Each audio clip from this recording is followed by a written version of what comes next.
that is related to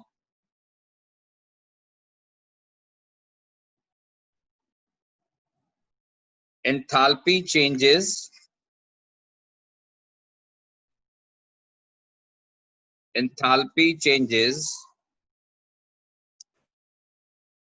during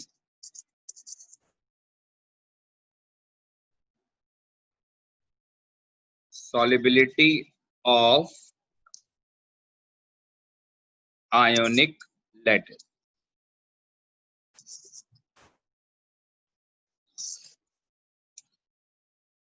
जब आप कोई भी आयोनिक कंपाउंड को वाटर में डिसॉल्व करते हैं तो what type of enthalpy changes are involved, हम उन एंथैल्पी चेंजेस पे बात करेंगे। नॉर्मली आपने देखा है कि अगर आपने घर में पानी में नमक डाल दिया, थोड़ी देर में नमक डिसअपियर हो जाएगा पानी से, और वो डिसअपियर होने के बाद अल्टीमेटली आप ये कहते हैं कि NaCl डिसॉल्व्स, और वो डिसॉल्व कैसे हुआ कि अपने पॉजिटिव और नेगेटिव आयन में डिवाइड हो गए।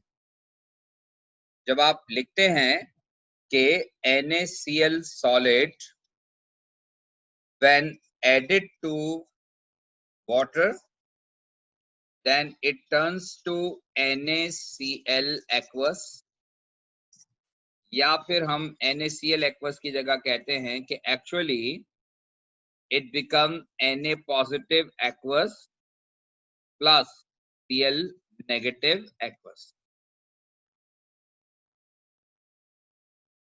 ये जो है इक्वेशन, अगर आप में से कोई बता सके कि ये इक्वेशन किसको रिप्रेजेंट करती है, कौन से एंथैल्पी चेंज को? What is the name of the enthalpy change involved in this equation? Anyone can answer?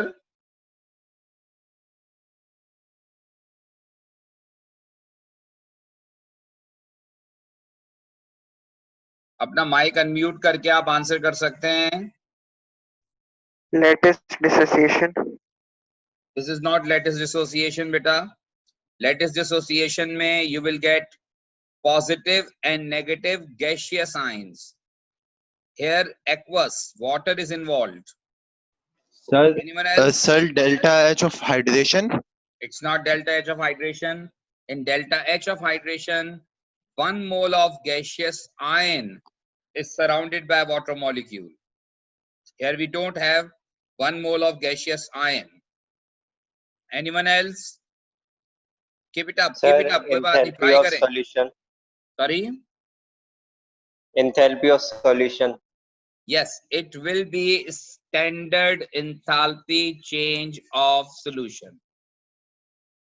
It is standard enthalpy change of solution, and according to the enthalpy change of solution definition, 1 mole of ionic lattice dissolves in excess of water. This is 1 mole of ionic lattice dissolves in excess of water to make a solution of infinite dilution. So this enthalpy change during solubility इसको हम कहते हैं standard enthalpy change of solution. So basically actually we are discussing कि जब आप कोई भी ionic compound को वाटर में डिसॉल्व करते हैं तो होता क्या है, how it dissolves in water, how a solid disappears in water. भाई आपने पानी में नमक डाला और थोड़ी देर बाद नमक डिसअपियर हो गया, तो ये कैसे हो गया? What type of enthalpy changes are involved?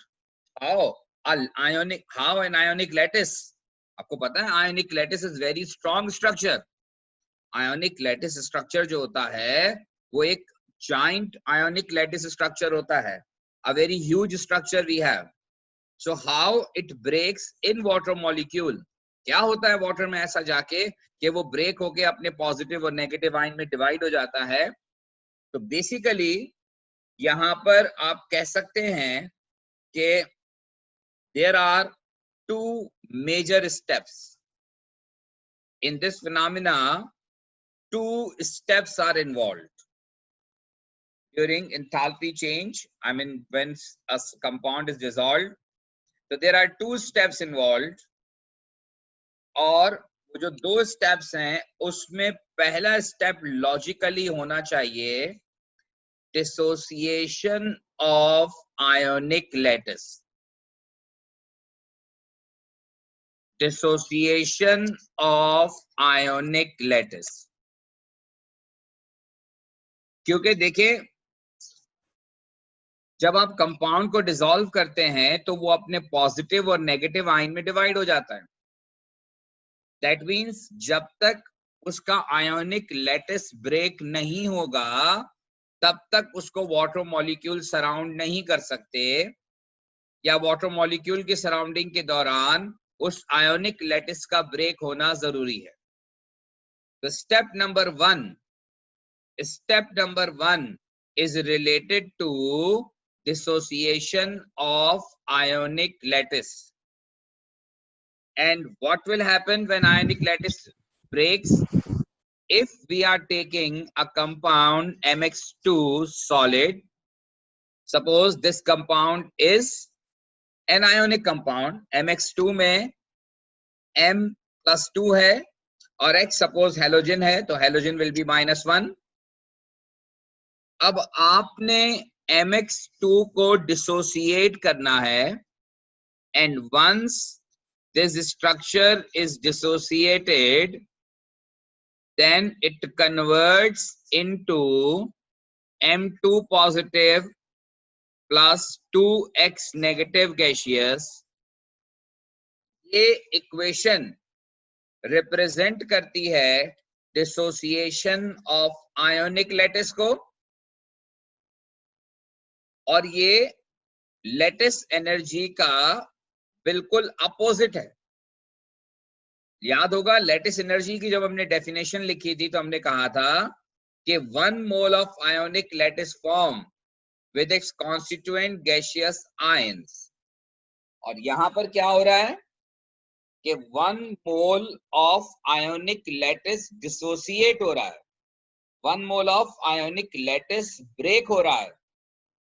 तो अगर 1 mole of ionic lattice break हो रहा है तो इसको ब्रेक करने के लिए भी वही एनर्जी रिक्वायर्ड होगी जब ये आयोनिक लैटिस बना था और वो एनर्जी हमें ऑब्टेन हुई थी।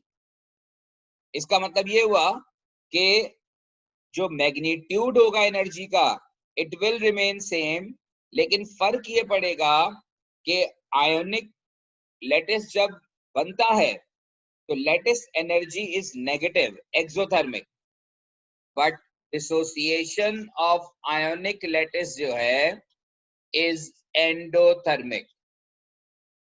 मैग्नीट्यूड इसका वही रहेगा बट साइन विल चेंज। यानी इसका मतलब ये हुआ कि हम इसको यूं लिखेंगे कि दिस इज लैटिस एनर्जी, जो मैंने पहले भी आपको बताया था, लेकिन लैटिस एनर्जी का मैग्नीट्यूड वही रहेगा, साइन विल चेंज। तो मैं यहां पर माइनस लैटिस एनर्जी लिख रहा हूं। माइनस लैटिस एनर्जी का मतलब ये है कि लैटिस एनर्जी खुद नेगेटिव होती है, तो नेगेटिव इंटू नेगेटिव क्या हो जाएगा, overall process will be positive, यानी कि एंडोथर्मिक इन नेचर। मैं फिर रिपीट कर रहा हूं, लैटिस एनर्जी में और डिसोसिएशन ऑफ आयनिक लैटिस में फर्क ये होता है कि दोनों का मैग्नीट्यूड सेम होता है, सिर्फ साइन उल्टा होता है। लैटिस एनर्जी का साइन नेगेटिव होता है और जब आप उसी लैटिस को ब्रेक करते हैं तो मैग्नीट्यूड वही रहता है लेकिन वैल्यू पॉजिटिव हो जाती है। इसलिए मैंने यहाँ पे माइनस डेल्टा एच लैटिस लिखा है। इसका मतलब ये है कि लैटिस एनर्जी इटसेल्फ नेगेटिव, तो negative into negative it become positive. Hopefully आपको मेरी बात समझ में आ गई होगी। Sir, can you go back to the previous slide?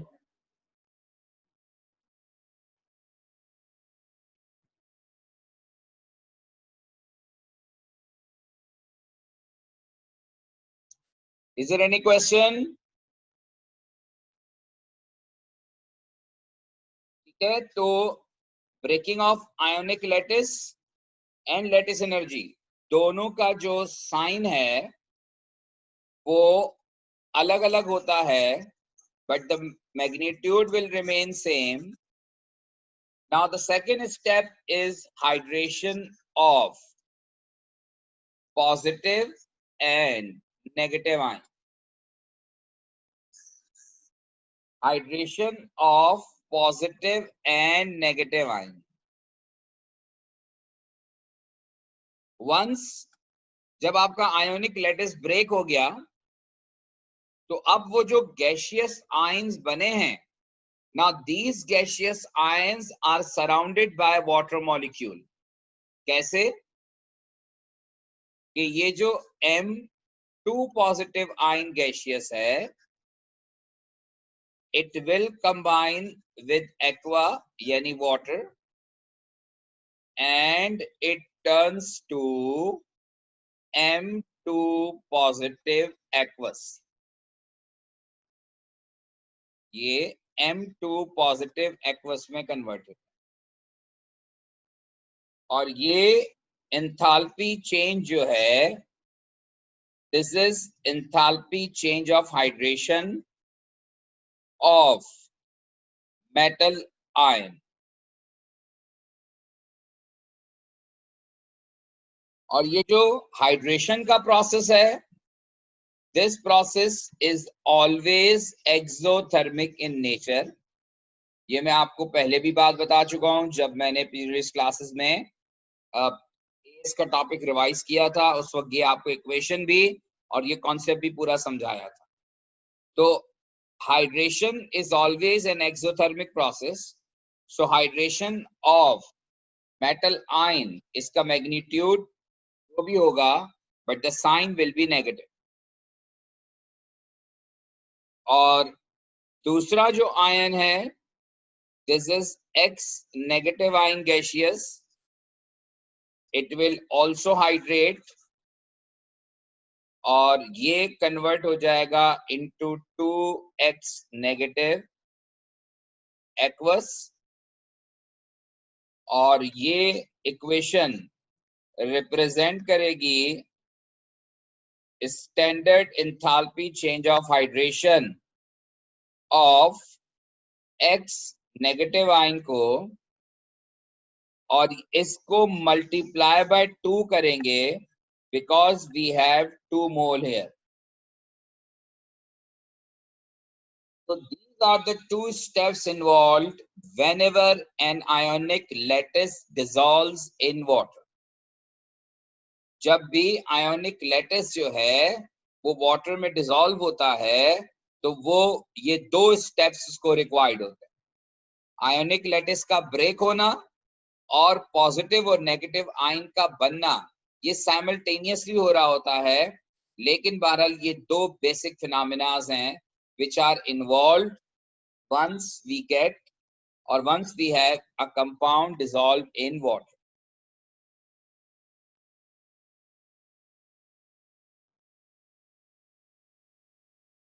Hopefully आपको मेरी बात समझ में आ गई होगी. Now I will show the same in form of energy cycle. Let we start with MX2. This is MX2 solid plus aqua. And this is dissociated. This is dissociated to form M2 positive ion gaseous plus 2X negative ion gaseous plus aqua, and this enthalpy change is known as standard enthalpy change or lattice energy but with opposite sign. जब आप negative lattice energy लिखते हैं इसका मतलब होता है lattice dissociation. ये arrow मैंने अपवर्ड बनाया है यानी कि प्रोसेस इज एंडोथर्मिक और लैटिस जो है वो डिसोसिएट हो रहा है. उसके बाद नेक्स्ट ये positive and negative ions both are hydrated, and hydration is always an exothermic process. अब ये M2 positive ion aqueous plus 2X negative ion gaseous plus aqua, और ये जो enthalpy change है, this enthalpy change is enthalpy change of hydration of M2 positive ion. अब आप कहेंगे कि मैंने इसको अलग क्यों शो किया है? तो अलग इसलिए शो किया है कि हाइड्रेशन का जो मैग्नीट्यूड है पॉजिटिव आयन का और नेगेटिव आयन का वो अलग अलग होगा. So that's why we are showing in two different levels. दोनों का मैग्नीट्यूड जो भी होगा लेकिन साइन नेगेटिव होगा. अब पॉजिटिव के बाद negative ions are also surrounded by water molecule. It will be M2 positive aqueous plus 2X negative aqueous, and this step is called step of hydration of X negative ion into 2. Why we took 2 वो मैं आपको पहले भी बता चुका. Right. अब आप एक चीज और देख रहे होंगे कि ये एक एनर्जी साइकिल है. This is an energy cycle. ये हमारा रिएक्टेंट है MX2 प्लस एक्वस, और MX2 plus aqueous is converted into M2 positive and X negative aqueous. ये प्रोडक्ट है. Now there is a difference of energy in between reactant and product. जैसे मैं पहले भी आपको बता चुका हूं, जब आप एनर्जी प्रोफाइल डायग्राम बनाते हैं तो ये आपका रिएक्टेंट और ये प्रोडक्ट होता है. तो रिएक्टेंट ऊपर और प्रोडक्ट नीचे है, यानी इसका मतलब ये हुआ कि एनर्जी रिलीज ज्यादा हो रही है और जो रिएक्टेंट की एनर्जी है या जो उसको ब्रेक करने के लिए एनर्जी चाहिए वो कम है. So now the overall process is exothermic. The difference of energy in between reactant and product, reactant ऊपर है, प्रोडक्ट नीचे है. So overall process is exothermic, और यहां पर ओवरऑल प्रोसेस को कहते हैं standard enthalpy change of solution. This is known to be standard enthalpy change of solution. जैसे आपको याद होगा बॉर्न-हाइबर साइकिल जब हमने बनाया था आयोनिक लैटिस फॉर्मेशन में, तो वहां पर जो रिएक्टेंट और प्रोडक्ट में डिफरेंस होता है उसे हम standard enthalpy change of formation कहते हैं. और यहाँ पर जो एनर्जी डिफरेंस है रिएक्टेंट और प्रोडक्ट में उसे हम standard enthalpy change of solution कहते हैं. और इस वक्त इस एग्जांपल में standard enthalpy change of solution जो है वो नेगेटिव यानी एक्सोथर्मिक आपको नजर आ रहा है. होपफुली आपको मेरी बात समझ में आ गई हो. Now, in order to calculate a standard enthalpy change of solution by using this cycle, तो आप देख सकते हैं जैसे मैंने प्रीवियस क्लास में आपको बताया था बॉर्न-हाइबर साइकिल में कि standard enthalpy change of formation is equal to sum of delta H of all the steps involve.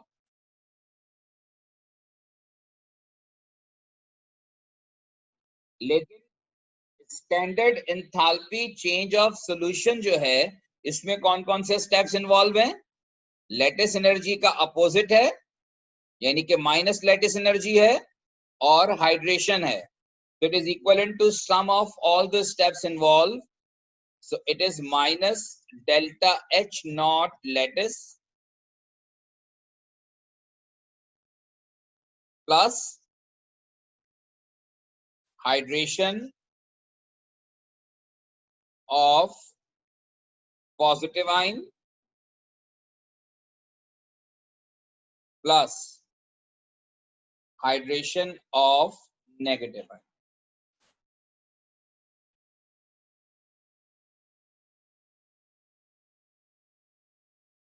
ये फॉर्मूला आप अप्लाई करते हैं to calculate standard enthalpy change of solution. Standard enthalpy change of solution is sum of all the steps involved. पहले lattice break हुआ और फिर hydration से hydrated हुआ, तो जो एनर्जी डिफरेंस है रिएक्टेंट और प्रोडक्ट में, that is standard enthalpy change of solution. और standard enthalpy change of solution जो है, it is sum of all the steps involve.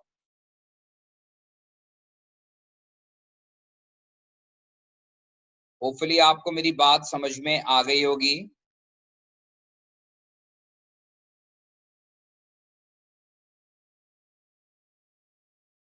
Any question?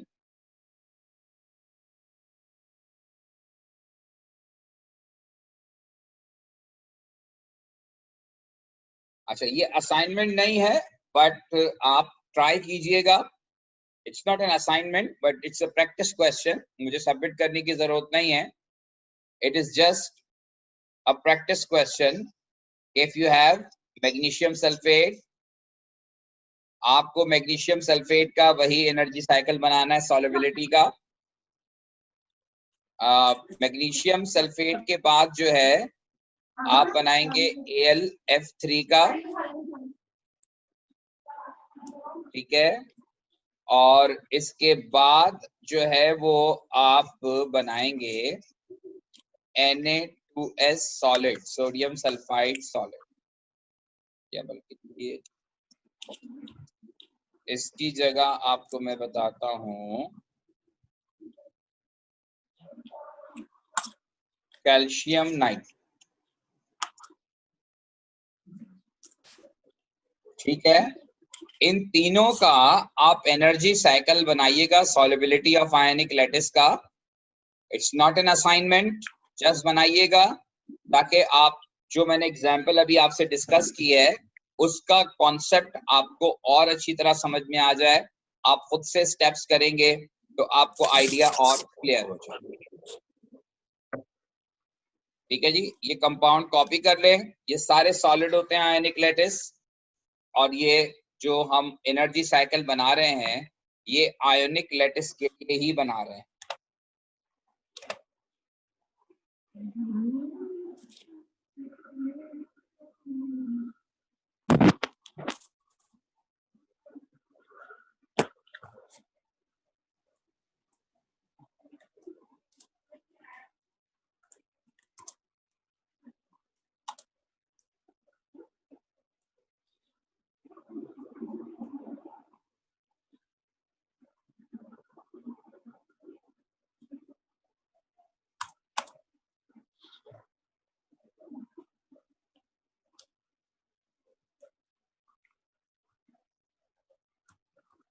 Meanwhile मैं एक चीज अपलोड कर रहा हूं. आपको अगर कोई प्रॉब्लम है या कोई क्वेश्चन आपको करना है तो आप प्लीज पूछ सकते हैं.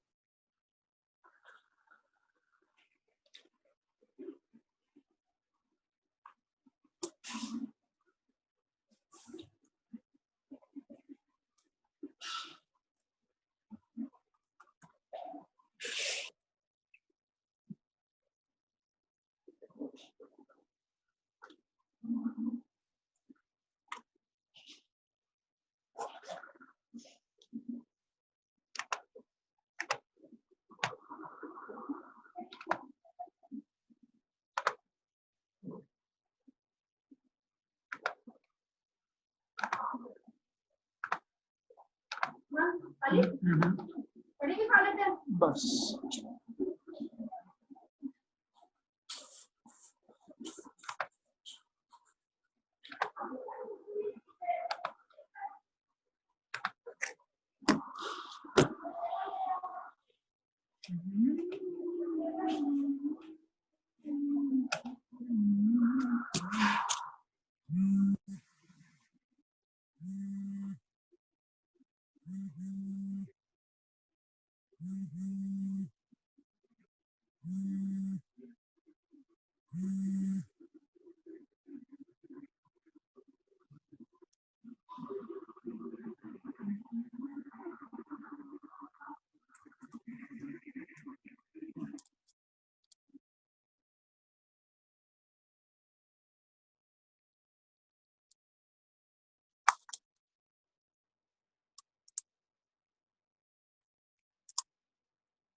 ओके जी, होपफुली आपके साथ ये स्क्रीन शेयर हो रही होगी. This is a question from June 10. ये जून 10 का क्वेश्चन है. जून 10 क्वेश्चन नंबर 42 का क्वेश्चन नंबर 2 भी है. और क्वेश्चन ये है कि the following table list some enthalpy change for magnesium and strontium compounds. और इसमें आप देखिए, आपको लेटिस एंथैल्पी यानी लेटिस एनर्जी गिवन है and lattice enthalpy change of hydration given है M2 positive and enthalpy change of hydration of OH negative. Now use the above data to calculate delta H of solution for magnesium and strontium hydroxide. अब आपको standard enthalpy change of solution calculate करने का मैंने formula बताया था. उसी फॉर्मूले को यूज करके आप यहां पर कैलकुलेशन करेंगे. फर्स्ट फॉर मैग्नीशियम हाइड्रोक्साइड दोनों की निकालनी है, मैग्नीशियम हाइड्रोक्साइड की, और दूसरा निकालना है strontium hydroxide. Now for standard enthalpy change of solution, अगर आप प्रीवियस पेज पे देखें जो मैंने अभी आपसे जो शेयर किया था, उसमें आपको ये बताया था कि माइनस लेटिस एनर्जी, तो मैग्नीशियम, ये देखें, ये डाटा पहले कॉलम में मैग्नीशियम का गिवन है, दूसरे कॉलम में डाटा स्ट्रॉन्शियम के लिए गिवन है. तो अगर हमें मैग्नीशियम हाइड्रोक्साइड के लिए निकालनी है तो हम मैग्नीशियम का डाटा लेंगे -2993.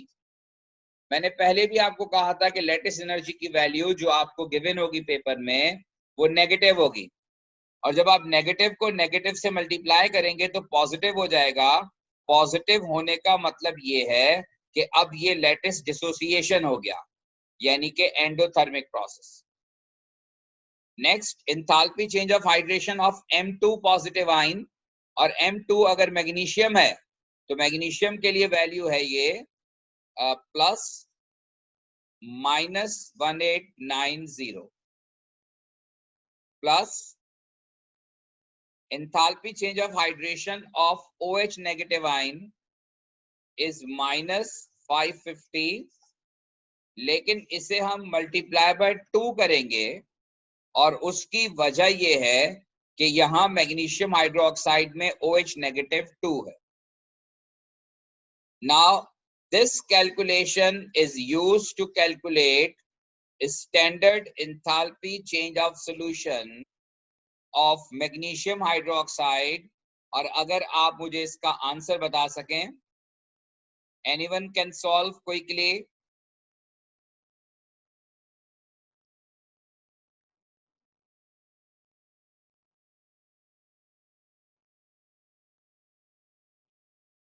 yes, आंसर बताइएगा इसको कैलकुलेट करके.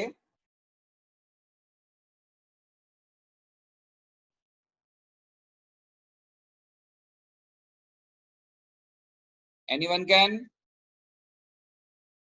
Okay, now for meanwhile, sorry, +3 आएगा शायद. +3 kilojoule per mole. This is the answer for delta H of solution, standard enthalpy change of solution of magnesium hydroxide. Now the same calculation is for strontium hydroxide. Now for strontium hydroxide we use data from second column, column of strontium, but the calculation, pattern of calculation will remain same. Again, we will take minus lattice energy, and the value of lattice energy is minus 2467. minus 2467. और आप देखें magnesium की lattice energy और strontium की lattice energy के magnitude में फर्क है. स्ट्रॉन्शियम वाले केस में लैटिस एनर्जी का मैग्नीट्यूड कम है, because size of strontium is larger than magnesium. हमने लैटिस एनर्जी पर इफेक्ट पड़ा था साइज का, आयनिक साइज या आयनिक रेडियस का. तो स्ट्रॉन्शियम ग्रुप में नीचे आता है. Strontium is larger in size, that's why it has lesser attraction. तो ये इसीलिए आप देखें, मैं ये बात इसलिए दरमियान में कर रहा हूं कि समटाइम पेपर में ये कंपैरिजन भी होता है कि आपको यहाँ एग्जामिनर ने पूछ लिया कि बताओ इन दोनों वैल्यू में जो है वो डिफरेंस क्यों है, या कंपेयर दीज वैल्यूज. तो strontium is larger in size, strontium has greater ionic radius, that's why it has less attraction, and their lattice enthalpy will be lesser than magnesium hydroxide. Then enthalpy change of hydration of strontium is minus 1414 plus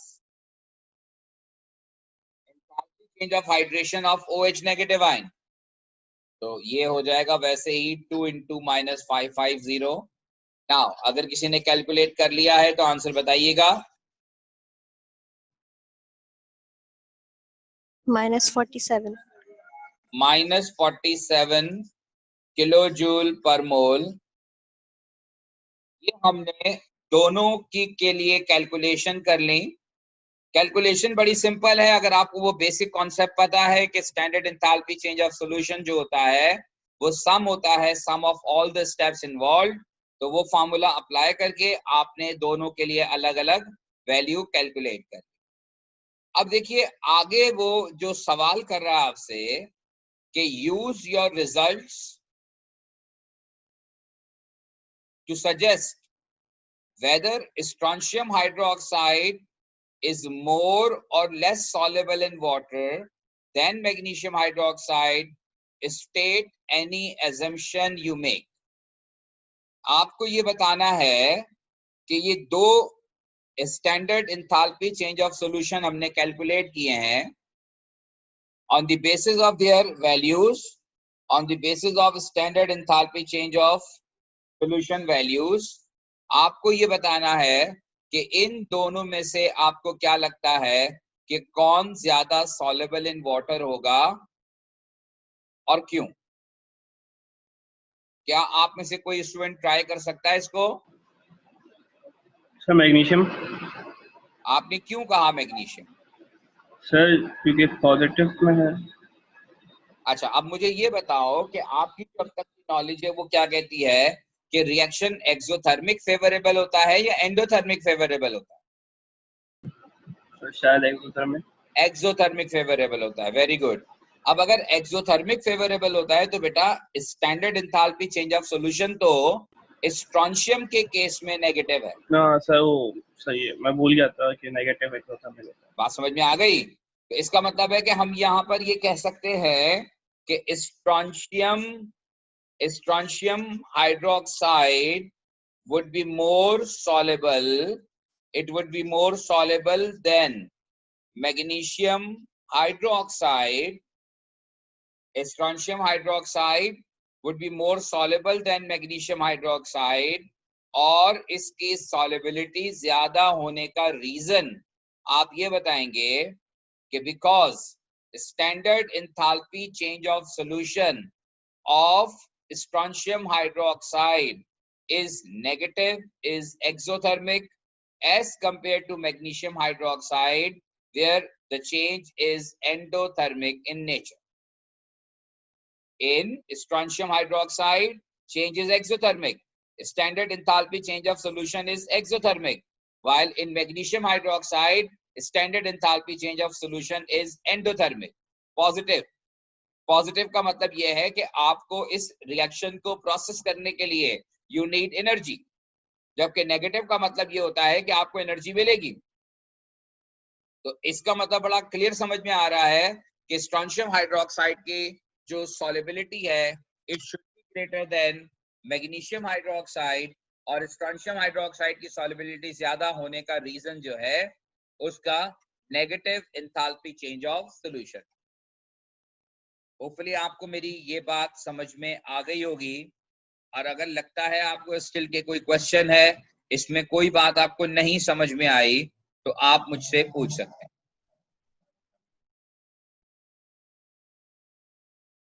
इसका तीसरे part का question अगर आप try करें, suggest whether strontium hydroxide would be more और less soluble in hot water than in cold, explain your reasoning.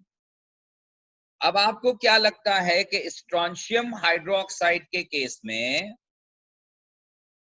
Strontium hydroxide के case में आपको क्या लगता है कि सॉल्युबिलिटी उसकी हॉट वाटर में ज्यादा होगी या कोल्ड वाटर में ज्यादा होगी? मैं यहां पर लिख रहा हूं वो expression, strontium hydroxide solid plus aqua to form strontium ion aqueous plus 2OH negative ion aqueous. ये बात आपको पता है, ये आयनाइज होकर पॉजिटिव और नेगेटिव आयन में डिवाइड हो जाता है, और इसका डेल्टा H ऑफ सॉल्यूशन जो है वो एक्सोथर्मिक है। अब आप मुझे ये बताइए कि अब ली चैटलेट प्रिंसिपल यहाँ अप्लाई हो रहा है, इसलिए मैंने आपसे ये क्वेश्चन पूछा है। सर कोल्ड में जी, ली चैटलेट के अकॉर्डिंगली अगर डेल्टा H की वैल्यू नेगेटिव है और आप टेम्परेचर बढ़ाते हैं, तो टेम्परेचर बढ़ाने पे क्या होता है, रिएक्शन कौन सी डायरेक्शन में जाता है? बैकवर्ड्स, बैकवर्ड, यानी एंडोथर्मिक साइड। इसका मतलब ये हुआ कि हम ये कह सकते हैं कि strontium hydroxide is less soluble in hot water, is less soluble in hot water as compared to cold, as compared to cold। और उसकी मैंने आपको एक्सप्लेनेशन ये दी कि at high temperature the overall delta H is negative, so at high temperature this equilibria shifts to backward direction, that means less soluble, come dissolve हो। जबकि पूछा नहीं गया, लेकिन अगर यही बात मैग्नीशियम के साथ होती, अगर यही बात मैग्नीशियम हाइड्रोक्साइड के साथ होती, तो मैग्नीशियम हाइड्रोक्साइड के साथ आप उल्टी बात करते।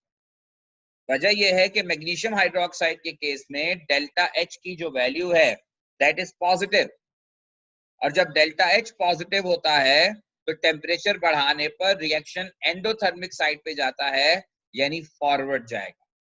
तो magnesium hydroxide would be more soluble in under high temperature, जबकि strontium hydroxide is less soluble under high temperature. अब देखें, आपके ये एएस के और ओ लेवल के कॉन्सेप्ट से जरा मैं हट के बात कर रहा हूं। आमतौर पर आपने ये पढ़ा है कि सॉल्युबिलिटी जो होती है वो इंक्रीज होती है विद इंक्रीज इन टेम्परेचर, लेकिन अब मैं जो A2 में आपको बात बता रहा हूं वो थोड़ी सी मुख्तलिफ है।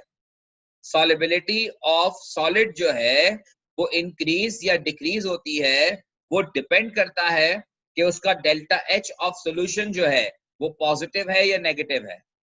अगर उसका delta H of solution positive है तो फिर टेम्परेचर बढ़ने पर सॉल्युबिलिटी बढ़ेगी, और अगर delta H of solution negative है तो फिर टेम्परेचर बढ़ने पर सॉल्युबिलिटी कम हो जाए। ये ओवरऑल जो है वो सॉल्युबिलिटी का रिलेटेड कॉन्सेप्ट है। और इसी में एक चीज मैं आपको और फाइनली बता दूं, वैसे तो ये बात मैं कर चुका हूं लेकिन मैंने प्रॉपरली लिख के नहीं बताई आपको, और वो बात ये है कि जितना डेल्टा H ऑफ सॉल्यूशन, ये भी कंपैरिजन हो सकता है कि जितना delta H of solution negative होगा, इस बात के चांसेस हैं कि at room temperature compound would be more soluble, यानी कि more the negative value, more the negative value of delta H of solution, more will be the solubility. More will be the solubility. अगर delta H of solution जितना ज्यादा negative होता जाएगा, अब ये बात मैं क्यों कर रहा हूं आपसे, बादों का पेपर के अंदर ये सवाल होता है कि एग्जामिनर आपको 3-4 कंपाउंड की standard enthalpy change of solution देता है और उनकी रिलेटिव सॉल्युबिलिटी कंपेयर करवाता है। तो यहां पर रिलेटिव सॉल्युबिलिटी इस तरह से कंपेयर होगी कि जितना नेगेटिव वैल्यू बड़ी होती जाएगी, यानी जितना नेगेटिव मैग्नीट्यूड ज्यादा होगा, उतनी ही सॉल्युबिलिटी ज्यादा होगी। यानी कि प्रोसेस ज्यादा एक्सोथर्मिक होगा तो डेफिनेटली कंपाउंड ज्यादा डिसॉल्व होगा। और अगर आपका delta H of solution, if delta H of solution is positive, the value is positive, so more the positive value, then lesser will be the solubility. ये relation है delta H of solution का solubility के साथ। जितना delta H of solution जो है वो positive होता जाएगा, उसकी सॉल्युबिलिटी कम होती जाएगी, और जितना डेल्टा H ऑफ सॉल्यूशन जो है वो नेगेटिव होता जाएगा, उसकी सॉल्युबिलिटी उतनी ही इंक्रीज होती है। This is all about standard enthalpy change of solution of ionic lattice, its cycle, and one of the question from past paper के जो कैलकुलेशन से भी रिलेटेड था, कंपैरिजन से भी रिलेटेड था, ये सारी बातें कवर कर रहा था। इसलिए ये क्वेश्चन मैंने चूज किया था ताकि आपको ये सारी कैलकुलेशन भी और सॉल्युबिलिटीज के कंपैरिजन भी समझ में आ जाए। Now, is there any question regarding today's discussion? Then please share with me. Otherwise, जो है वो अब हम इंशाल्लाह इसको तो नहीं, इससे आगे की बात करेंगे, लेकिन अगर कोई कंफ्यूजन आपका है तो प्लीज आप पूछ लीजिए।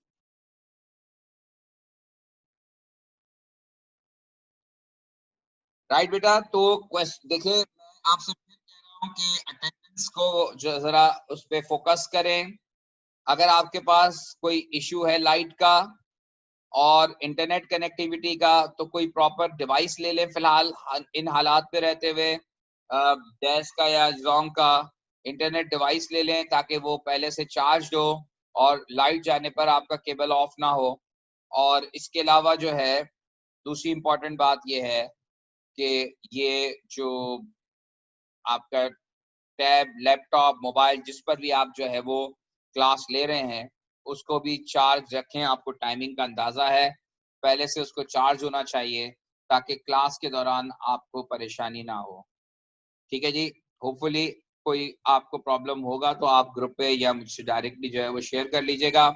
जिन लोगों ने अभी तक मुझे असाइनमेंट सबमिट नहीं किए, ये उनकी फेवर में कर रहा हूँ कि मुझे ये असाइनमेंट आज शाम तक या कल सुबह तक जो है वो आप मेरी क्लास से पहले जो है वो भेज दीजिएगा ताकि मैं इनको मार्क कर दूं। कल ये क्लोज हो जाएगा और शायद परसों फिर आपको एक नया असाइनमेंट जो है वो असाइन हो जाएगा।